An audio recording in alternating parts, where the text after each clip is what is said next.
ở Phú Thọ gây xôn xao khi kết hôn sau 18 ngày yêu nhau qua mạng.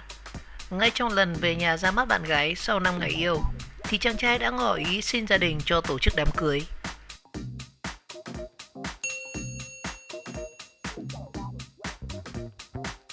Trong xã hội hiện đại như ngày nay, thì tư tưởng của giới trẻ về tình yêu đã trở nên cởi mở hơn thế hệ trước rất nhiều. Và những câu chuyện về việc yêu nhanh cưới vội thì đã không còn là điều rất xa lạ. Tuy nhiên, thì cuộc hôn nhân diễn ra chỉ sau có 18 ngày yêu nhau qua mạng của một đôi bạn trẻ ở Phú Thọ vẫn nhanh chóng thu hút sự chú ý của dư luận. Và được biết rằng nhân vật chính trong câu chuyện này là Nguyễn Ngọc Trung sinh năm 1998 và Hoàng Kim Hoa sinh năm 2000. Hiện cả hai thì đang sinh sống và làm việc ở Phú Thọ. Và theo một số tờ báo thì Ngọc Trung cho biết rằng gia đình hai bên chỉ cách nhau khoảng 5 cây số. Hai người bạn kết bạn trên mạng xã hội và anh đã âm thầm theo dõi người vợ hơn một năm qua.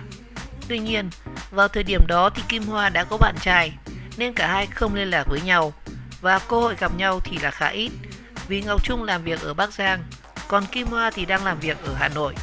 Và mãi cho tới gần đây khi biết tin Kim Hoa và người yêu cũ đã đường ai nấy đi thì anh chàng mới mạnh dạn làm quen. Và sau một thời gian rất ngắn trò chuyện qua mạng, cả hai nhận thấy đối phương rất tâm đầu ý hợp với nhau. Và sau một thời gian ngắn tìm hiểu thì Ngọc Trung đã chinh phục được cô gái mình yêu thích. Và ngay trong lần gặp gỡ đầu tiên thì chàng trai 22 tuổi đã ngỏ lời cầu hôn với bạn gái. Anh cho biết cảm thấy bản thân thật là may mắn vì Kim Hoa cũng đã có cùng chung cảm xúc với mình và bằng lòng lấy anh làm chồng. Và anh Trung còn bày tỏ rằng thật sự mình hồi hộp lắm, sợ thì mình nói ra thì lại thất thố và sợ cô ấy thì chưa thích mình và sợ cô ấy hiểu nhầm mình không chân thành. Nhưng vì đã yêu nên rất quyết tâm và ngay lúc gặp mình đã biết đây là người vợ mình muốn gắn bó và che chở suốt cả đời rồi.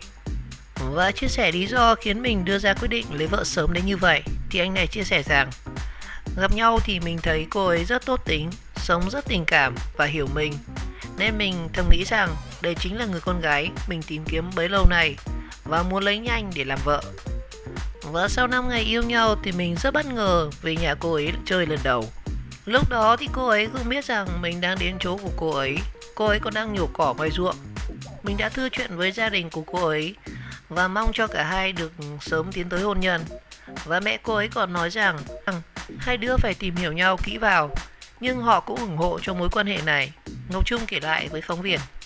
Và cặp đôi đã tổ chức lễ ăn hỏi vài tuần trước và đám cưới sẽ dự kiến diễn ra vào ngày 3 tháng 5 năm 2020. Và chấp nhận yêu và lấy chồng nhanh chóng thì cô dâu cũng gặp phải những bình luận mỉa mai từ cộng đồng mạng và cho rằng nhà chồng tương lai của cô hẳn là rất giàu có. Và biết vợ chịu rất nhiều tổn thương và áp lực từ dư luận thì Ngọc Trung hứa rằng sẽ dùng tình yêu để bù đắp lại cho cô dâu. Và để đáp lại những thắc mắc từ dư luận vì quyết định tiến tới hôn nhân quá vội vàng, chú rể cho biết khi tình yêu đã đủ lớn và đủ tin tưởng và đúng thời điểm thì cưới không còn gì là quá sớm. Lễ ăn hỏi của hai người đã diễn ra để báo cáo cho họ hàng và vài tuần trước. Lễ cưới dự kiến sẽ tổ chức vào ngày 3 tháng 5 và khi đã hết yêu cầu cách ly xã hội thì cặp đôi đang lên kế hoạch để mở một cửa hàng thời trang sau khi về chung sống một nhà. Họ sẽ lên kế hoạch có con khi điều kiện kinh tế ổn định hơn một chút.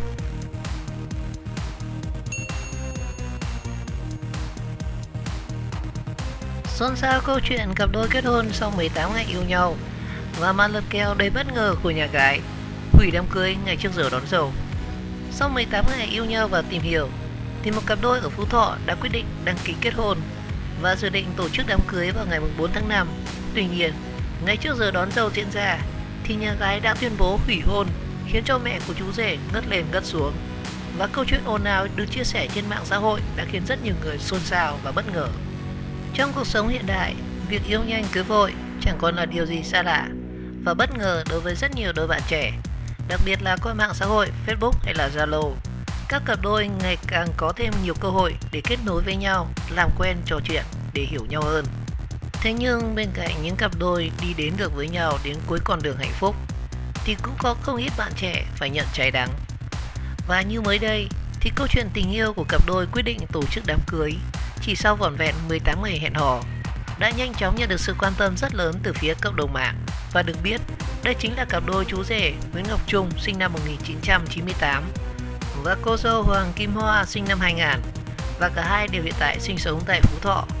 Và được biết rằng cặp đôi này đã quen nhau từ trước vì nhà chỉ cách nhau có đúng 5 km.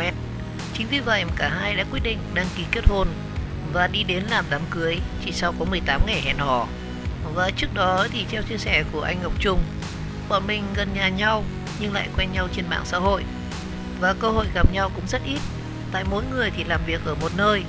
Mình thì đi làm ở tận Bắc Giang, còn cô ấy thì làm việc tại Hà Nội. Gặp nhau đến lần thứ 3 thì bọn mình quyết định nghĩ đến chuyện tương lai. Và hôm lên nhà bạn gái lần đầu tiên, mình đã xin phép hỏi cưới với bố mẹ cô ấy luôn. Và trước quyết định tiến tới hôn nhân chỉ sau có đúng 18 ngày yêu nhau, đã vấp phải rất nhiều ý kiến từ cư dân mạng. Một số người cho rằng đây là một quyết định rất vội vàng. Thế nhưng, không ít người cũng gửi những lời chúc mừng hạnh phúc tới đôi bạn trẻ. Tuy nhiên, chỉ sau đó đúng ít ngày, thì mới đây dân mạng lại được một phen xôn xao khi cô dâu Kim Hoa quyết định hủy hôn ngay trước giờ đón dâu và khiến cho hôn lễ phải hủy vào đúng phút cuối. Và theo chia sẻ thông tin trên mạng xã hội, nguyên nhân của việc nhà gái đưa ra quyết định trên là do cách đám cưới đúng một ngày thì chú rể bị bắt gặp đang ôm ấp người yêu cũ ngay trước mặt cô dâu. Và ngay lập tức cả gia đình nhà gái quyết định hủy bỏ hôn lễ và không tổ chức cưới xin gì nữa. Và liên hệ với chú rể Trung trong câu chuyện ở trên thì Trung cho biết rằng tối hôm trước đám cưới vào ngày 3 tháng 5 thì em lai đứa em lên nhà gái. Lúc đó thì có cả bạn bè em đi cùng nữa. Và khi đang ở nhà gái thì đứa em say nên cứ bám vào vai của em. Họ hàng nhà gái không hiểu thì đùng đùng hủy hôn làm mất mặt cả hai bên dòng họ. Và trước lúc đón dâu, mẹ em còn ngất lên ngất xuống ngay tại đám cưới. Và bên cạnh đó, cũng theo chàng trai này, ngay sau khi sự việc xảy ra thì anh đã có nhắn tin giải thích với vợ sắp cưới và hứa không để sự việc tương tự xảy ra. Tuy nhiên thì Kim Hoa là vợ sắp cưới của anh đều đã gạt đi, đồng thời gửi lời xin lỗi Trung và gia đình của anh. Và trước khi kết hôn thì ngay từ lúc yêu đương, gia đình nhà gái cũng đã không đồng ý, nhưng vì tình yêu nên mình vẫn quyết định cưới. Dù mình cũng đã xin lỗi nhưng bên nhà gái không nghe và quyết tâm làm to chuyện lên. Ngọc Trung còn cho biết thêm, sau khi quyết định hủy hôn thì hai bên cũng chưa nói chuyện lại với nhau. Và ở thời điểm hiện tại thì gia đình của Trung cũng đang rất loạn và cảm thấy vô cùng xấu hổ, khó có thể ăn nói với gia đình, bạn bè và bà con hàng xóm. Riêng mẹ của anh thì vẫn đang suy sụp, ngất lên ngất xuống. Và hiện tại thì câu chuyện tình yêu ồn ào của đôi bạn trẻ vẫn đang được chia sẻ rầm rộ trên mạng xã hội, cùng với nhiều ý kiến trái chiều khác nhau.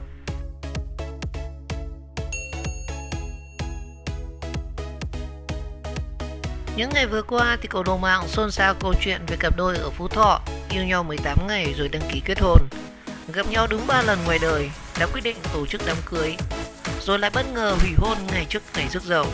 Và nhân vật chính của mối tình thần tốc này là hai bạn trẻ Nguyễn Trung sinh năm 98 và Kim Hoa sinh năm 2000. Cả hai từng chia sẻ quen biết nhau rồi yêu nhau trên mạng xã hội.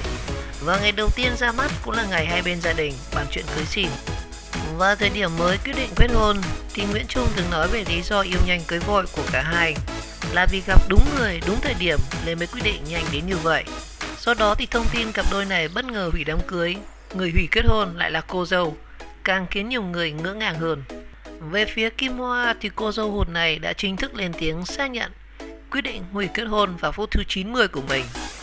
Và theo đó, theo chia sẻ với phóng viên thì Hoa nói rằng mình hủy hôn là vì phát hiện ra chồng tương lai tình tứ với một cô gái lạ, chứ không phải là người yêu cũ như thông tin mọi người chia sẻ trên mạng xã hội. Và có những bạn bình luận là tại sao nhà mình lại làm như vậy. Nhưng các bạn sao không đặt lại câu hỏi nhà trai làm gì để nhà mình phải làm như vậy. Ngoài ra thì Hoa cũng cho biết thêm gia đình cô đang rất rối ren. Bố mẹ cô mệt mỏi vì chuyện đã lỡ dở nên đã từ chối chia sẻ câu chuyện về gia đình. Và nữ 10X này cho biết không muốn bị mọi người làm phiền thêm về câu chuyện này một lần nào nữa. Và trước đó thì Nguyễn Trung xác nhận với phóng viên rằng thông tin đám cưới không thể diễn ra tốt đẹp như đúng kế hoạch. Và nguyên nhân là do nhà gái có hiểu lầm nên đã hủy kết hôn vào phút chót. Sự việc này đã khiến cả hai bên họ hàng đều rất khó xử, trong khi hôn lễ đã được chuẩn bị xong gần như là tươm tất và đâu vào đấy. Tối hôm mùng 3 tháng 5 thì mình chở hai đứa em lên nhà gái. Có cả bạn này mình đi cùng. Em mình thì say và cứ bám vào vai mình. Họ nhà gái thì không hiểu đúng nên đã đùng đùng hủy hôn, làm mất mặt cả hai bên họ hàng. Mẹ mình trước lúc đón dâu còn ngất ngây tại đám cưới. Và Trung nói về nguyên nhân nhà gái hủy hôn là do bị hiểu lầm. Và câu chuyện yêu nhanh cưới vội của cặp đôi Phú Thọ này hiện đang thu hút sự quan tâm rất lớn từ phía dư luận. Khi mà đám cưới đã không thành như mong đợi, dư luận vẫn đang thắc mắc nguyên nhân, cách giải quyết vấn đề, vì cho rằng cặp đôi này đã đăng ký kết hôn chính thức.